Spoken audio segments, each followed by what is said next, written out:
Hey, hello. Been a while since I actually did something for my YouTube channel. I've been occupied with number of things. I just finished shooting for one campaign and prepping for the next. I can't wait to share more details about the same. But I hope you liked my last money heist video that I did. Okay, so let's cut to the chase. It is clear if you have been following me on Instagram or YouTube.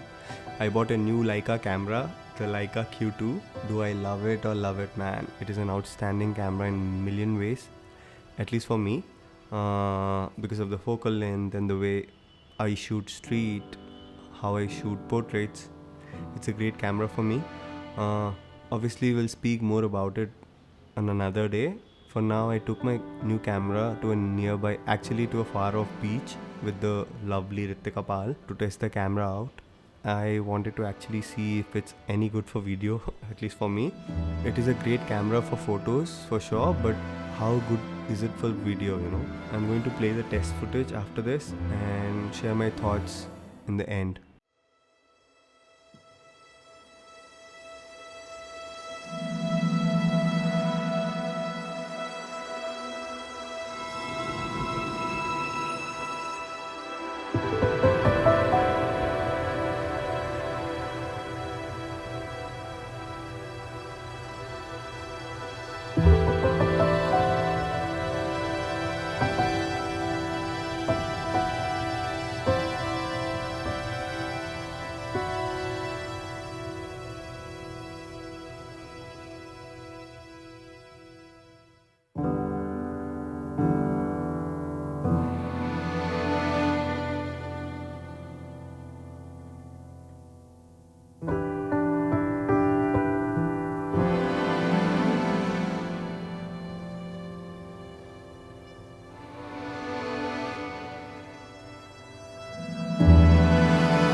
Hope you guys liked that video, but I'm gonna share few thoughts.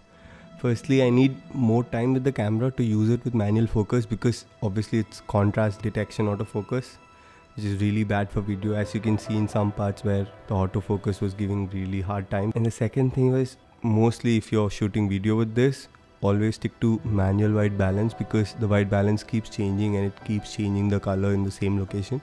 And also manual exposure. I thought I'd use this as a point and shoot camera, like how I shoot pictures. I think, but for video I have to shift white balance and exposure and like set it myself. I do think it's a capable video camera when no cameras are around, but I still feel the blacks are crushed too much in the video and it does feel a little over sharpened. Even when I turn the sharpness all the way down in camera, it still looks a little bit over sharpened for me. I'm only speaking for myself here. I had to reduce sharpness in Premiere Pro for most of the shots here. I know it's too much to ask for a company like Leica, but I hope they can give us their log profile on this camera. Also 1080-120, wow, what a great inclusion in the small camera, and it doesn't overheat. At least for how I was using it, it wasn't overheating, so that's great. I think I'll never use this camera solely as a video camera, but when I'm traveling and I'm only carrying this camera, I would not think twice to use. The IBIS is definitely handy for static shots. So I went the next day to the same beach with my X-T4 and a Sigma 1835, and I knew how much better that camera was for video, and the image out of it was absolute pleasure to grade, and everything that turned out from that camera in the same beach was absolutely amazing. So yeah, and that's the thing, guys. This is actually made for photos, but when you want for video, it's always there. Hopefully this video was useful for you guys. If you like to see more content on cinematography, Fujifilm cameras, or Leica camera now, do subscribe to the channel. See you guys soon.